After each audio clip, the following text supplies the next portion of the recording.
Last time, I showed you how to approve or reject requisitions right from your wrist, with handy quick replies like approved or nope, not today. But what if you just want to leave a quick comment, like this thing's leaking again, or job done, where's my coffee? Well, today, I'll show you exactly that. How to speak a comment straight into your smartwatch. No typing, no phone, no stress. All right, let's wake up the watch and take a look inside. Here we go. Swipe, tap, and boom, there's the menu. Let's jump work orders and find one that needs a bit of love, or at least a comment. Found one. Okay, now, instead of typing with tiny fingers, we're just going to talk to it. Watch this.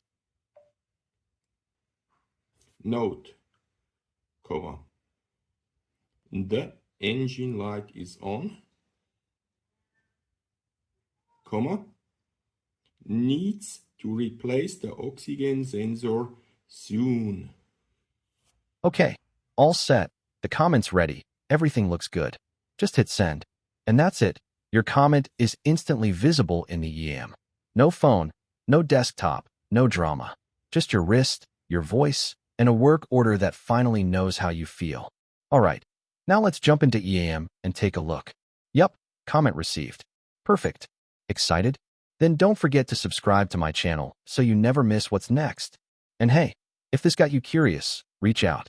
We're building cool stuff with EAM and beyond.